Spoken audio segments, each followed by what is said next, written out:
flow. Ooh, yeah. Talk boxing and let the rhythm. Hello दोस्तों, आज का ये एक टॉपिक जो है ना वो सऊदी में रहने वाले के लिए ज़्यादा इम्पोर्टेंट होगा। क्योंकि अक्सर क्या होता है, जब हम छुट्टी जाने वाले होते हैं तो पासपोर्ट के साथ में और टिकट के साथ में कौन कौन से डॉक्यूमेंट्स रखने होते हैं ये हमें पता नहीं होता है। और होता क्या है कि जब हम बिना वो डॉक्यूमेंट्स के जब आप एयरपोर्ट पे पहुंचते हैं तब आपको पता चलता है कि हमें ये चीज़ चाहिए और ये चीज़ चाहिए करके वहाँ पे जब मांगा जाता है या पूछा जाता है तो हमें बहुत मुश्किल हो जाती है। और अगर आप वहाँ पे अक्सर या कोई बंदे होते हैं तो कर देता है मदद, लेकिन जब आप कोई ऐसा बंदा आपको मिल जाता है जिसको आता सब कुछ रहेगा, वो कर सकता है आपकी हेल्प, लेकिन वो मतलब करना नहीं चाहेगा या करेगा तो उसका पैसा लेगा। ठीक है, तो वहाँ पे जाने के बाद क्योंकि लोग इस तरीके से भी वहाँ पे हायर मैं भी जानता हूँ, क्योंकि मैं भी जब स्टार्टिंग में जब पहली बार आया था तो उस टाइम में मेरे साथ में ये मसला हुआ था। लेकिन कुछ बंदे ऐसे होते हैं जो सही होते हैं और कुछ कुछ थोड़ा इस टाइप से ढूंढते रहते हैं किसी को कोई मिले कि मैं उससे कुछ ऐसा करूँ सो। तो डॉक्यूमेंट्स के नाम पे क्या होता है कि जब एयरपोर्ट पे भी ऐसा होता है कि आप जब एयरपोर्ट पे कुछ पेपर्स वगैरह भूल गए या प्रिंट निकालना भूल गए या कुछ भी, तो एयरपोर्ट पे 30 रुपया 40 रुपया करके ऐसा हिसाब से वो लोग लेता है। अगर आप सऊदी से जा रहे होते हैं तो 5-10 रियाल का बात ही नहीं होता है, 50 रियाल 100 रियाल का बात होता है। जाहिर सी बात है, 100 रियाल का मतलब इंडिया के हिसाब से 2500 रुपया हो जाते हैं। तो कोई भी बंदा अगर इंडिया, पाकिस्तान, बांग्लादेश या किसी भी जगह के लिए जाता है तो उसको, उस बंदे को पेपर्स कौन कौन से रखने हैं और कौन कौन से डॉक्यूमेंट्स उसके साथ में होने चाहिए, ये सारी चीज़ें के बारे में मैं डिटेल में बताऊंगा। तो आज सिंपल बात करते हैं कि पासपोर्ट के साथ में आपका पासपोर्ट तो वैलिड होना ही चाहिए। जो 6 महीना अगर आप छुट्टी जा रहे हैं तो 6 महीना वैलिड होना चाहिए, तब जा करके आपको छुट्टी लगेगा, पहला। दूसरा, आपको जो है ना टिकट का वैसे तो ज़रूरत नहीं पड़ती है कि टिकट का आप फोटोकॉपी ज़ेरॉक्स लेके चले, लेकिन कुछ ऐसा प्रॉब्लम्स हो जाती है वहाँ पे जो कोई ना कोई आपसे बोल देगा कि इसका फोटोकॉपी चाहिए या ज़ेरॉक्स चाहिए वगैरह वगैरह, तो वो मुश्किल हो जाएगी। इसलिए अपनी सेफ्टी के लिए आप उसको लेके चले तो ज़्यादा बेटर। दूसरी चीज़ ये हो जाती है कि आप एग्जिट री एंट्री वीज़ा जो है ना वो आपको लेके जाना पड़ेगा। एग्जिट री एंट्री वीज़ा मतलब ये हो जाता है कि आप छुट्टी जा रहे हो और छुट्टी से वापस आओगे, वो चीज़ आपको ज़रूरी चाहिए सो। ठीक है, तो ये 3-4 चीज़ें हैं। आज हम बात करेंगे एग्जिट री एंट्री वीज़ा के बारे में, क्योंकि ये चीज़ जो है ना बहुत ही ज़रूरी हो जाती है। कहाँ पे, वहाँ पे आपको शो करना पड़ जाता है, आपके पास नेट नहीं होता है या आपका अफसर काम नहीं कर रहा होता है जिस पे आप शो करवा सकते हो, इसलिए आपको हार्ड कॉपी रखना बहुत ही ज़रूरी होता है। और मेरे हिसाब से अगर आपके पास पीडीएफ मोबाइल में है, हो सकता है कोई प्रॉब्लम की वजह से आपका फ़ोन ऑफ हो जाए या फॉर्म नहीं चले या कहीं पे खो जाए या गिर जाए, कुछ भी हो सकता है। इससे अच्छा है कि आप उसका हार्ड कॉपी, मतलब मीन्स है कि हर चीज़ का आपके पास में हार्ड कॉपी होना ज़रूरी है। नहीं तो कुछ भी हो सकता है, पासपोर्ट मतलब एयरपोर्ट पे जाएंगे कुछ मसले हो जाएंगे, इससे अच्छा है कि आप हार्ड कॉपी रखें।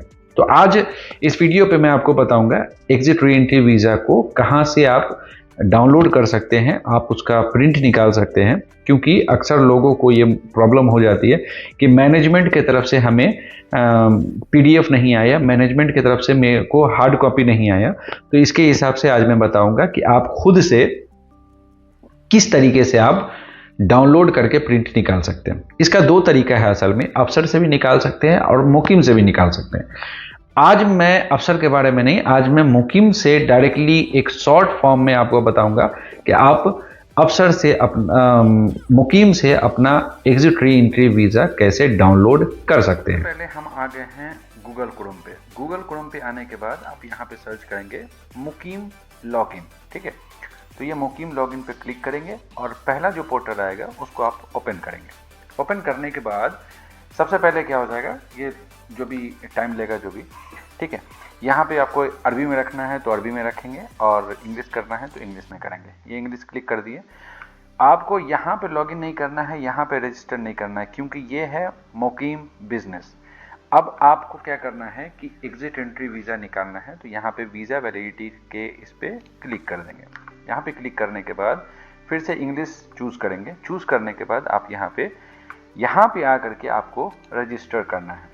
ठीक है, ये रजिस्टर कर लेंगे और यहाँ पे आपका एकामा आईडी मांगेगा। एकामा सेलेक्ट करके यहाँ पे आप एकामा आईडी कर देंगे जो भी है, और यहाँ पे डेट ऑफ बर्थ करके आप इसको ओके कर देंगे। ठीक है, खलास। मैंने पहले से किया हुआ है इसलिए मुझे करने की ज़रूरत नहीं है, इसलिए मैं डायरेक्टली यहाँ पे लॉगिन करूँगा। ठीक है, लॉगिन करने के बाद जो भी पासवर्ड आपके होंगे वो आप यहाँ पे डालेंगे।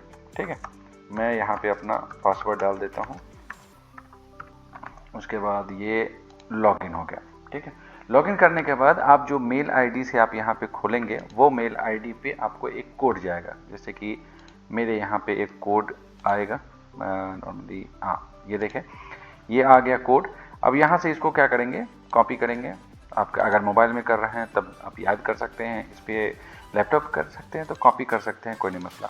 फिर आकर के यहाँ पे इसको पेस्ट करके वेरीफाई कर देंगे। खलास, इतना सा काम आपका ये हो जाएगा। इसको फिर से वापस से आपको इंग्लिश करना पड़ेगा और इंग्लिश यहाँ से फिर चेंज कर दें। यहाँ पे सिंपल सी बात है, यहाँ पे आपको कौन सी चाहिए, एग्जिट री एंट्री वीज़ा चाहिए। ठीक है, दूसरा आपके पास में वीज़ा नंबर नहीं होगा अगर तो कोई नहीं मसला, आपके पास एकामा नंबर है, आप यहाँ पे अपना एकामा नंबर डाल देंगे। यहाँ पे मैंने अपना एकामा नंबर डाल दिया। अब यहाँ पे वीज़ा नंबर आपके पास में नहीं है तो आप इसको क्लिक करेंगे। क्लिक करने के बाद यहाँ पे आपको पासपोर्ट नंबर हो या नाम हो, नाम से थोड़ा सा इधर उधर हो सकता है, ना पासपोर्ट नंबर डालेंगे या नाम डेट ऑफ बर्थ डाल दें। मेरे हिसाब से ज़्यादातर आप क्या करेंगे, डेट ऑफ बर्थ डाल दें या पासपोर्ट नंबर डाल दें। तो मैं डेट ऑफ बर्थ यहाँ पे डाल देता हूँ। ठीक है, आपका जो भी डेट ऑफ बर्थ है वो अपने हिसाब से डाल करके, और क्लियरली कोई मसला नहीं, एक दो बार जो भी करेंगे वो आपका क्लियर रहेगा। लेकिन यहाँ पे डेट ऑफ बर्थ डाल करके उसके बाद चेक कर लेंगे। यहाँ पे चेक करेंगे, चेक जैसे ही करेंगे आपको नीचे जाना है, नीचे जा करके देख लेना है, ये आपका एग्जिट री एंट्री वीज़ा जो है आपके सामने खुल के तैयार हो जाएगा। मतलब ये है वीज़ा, ये एक आपका एकामा नंबर हो जाएगा। उसके बाद ये आपका स्टेटस जो आपका ये है वो चलेगा, और ड्यूरेशन आपका जो छुट्टी का लगाया गया है वो 58 डेज लगाया गया है। रिटर्न बिफोर जो है ये हिजरी में है, इसको छोड़ दें। ये पासपोर्ट नंबर आपका हो जाएगा। ये सारी चीज़ें आपको चेक कर लेनी है कि कितना दिन का ये है, कितना दिन का छुट्टी है ये मेरा। और ये वीज़ा जो इंश्योरेंस डेट है वो 19 कितने तारीख से आपका ये वीज़ा लगा है और कितने तारीख तक आपको वापस आना है, मतलब वो भी आपका दिखा रहेगा कि कितने तारीख तक आपको वापस आना है। ये सारी चीज़ें हो जाएंगी। अब इसको आप डाउनलोड कैसे करेंगे, डाउनलोड का सिंपल सी बात है, इसमें कोई ये नहीं है। आप राइट क्लिक करके यहाँ पे प्रिंट के ऑप्शन पे जाएंगे, प्रिंट करेंगे, और जो भी सेव करने का ऑप्शन आपको यहाँ पे ऑप्शन रहेगा सेव एज अ PDF। तो ये हो गया आपका डाउनलोड का वाला PDF, जो PDF आ करके आपको यहाँ पे शो कर देगा कि हाँ भाई ये आपका PDF है। ये आप PDF इसको प्रिंट करके अपने पासपोर्ट और इसके साथ में एयरपोर्ट पे आप दिखा सकते हो। तो इस तरीके से सारा डिटेल आपको सामने में दिखाई देगा कि हाँ भाई क्या है, ये आपका एकामा नंबर हो गया, ये आपका डेट ऑफ बर्थ हो गया, ये आपका नाम हो गया, ये वीज़ा नंबर हो गया, ये सारी चीज़ें आपके सामने आ जाएगी। पूरे डिटेल पेज में आपका नाम, आपका वीज़ा नंबर, आपका एकामा नंबर, आपका पासपोर्ट नंबर, एक्टिव कितना है, कितने दिन के लिए आपका छुट्टी लगा है, आपका वीज़ा का डेट कब तक है, कितने दिन में वापस आओगे, ये सारा इसमें आपको शो कर देगा। ये हो गया आपका रिटर्न बिफोर का ऑप्शन कि रिटर्न कितने दिन में वापस आना है। आपका ये डेट ऑफ बर्थ ये सामने दिखाई देगा आपको। इसी को आप सिंपल सी प्रिंट निकालेंगे और प्रिंट निकाल करके पासपोर्ट के साथ लगा करके आप वहाँ पे एयरपोर्ट पे शो कर सकते हो। तो जैसा कि आपने देखा कि इस तरीके से हम मुकीम से कर सकते हैं। नेक्स्ट वीडियो में मैं बताऊंगा कि अफसर से भी कैसे कर सकते हैं, वो भी मैं बताऊंगा। लेकिन ये एग्जिट री एंट्री वीज़ा आपके लिए ज़्यादा ज़रूरी होता है, और लेके जाना हार्ड कॉपी, हर चीज़ का हार्ड कॉपी लेके जाना ज़्यादा अच्छा रहेगा। ठीक है, तो मेरे हिसाब से ये वीडियो आपके लिए ज़्यादा इम्पोर्टेंट है। अगर ये वीडियो और ये इंफॉर्मेशन आपको सही लगता है तो वीडियो को लाइक करें, कमेंट करें, अगर कोई प्रॉब्लम है कमेंट करें। अगर इसी तरीके का वीडियो या डॉक्यूमेंटेशन या वैकेंसीज या फिर इस तरीके का जो भी प्रॉब्लम्स है उसका सॉल्यूशन जानने में अच्छा लगता है या जानना चाहते हैं तो चैनल को सब्सक्राइब करना ना भूलें। Thank you very much.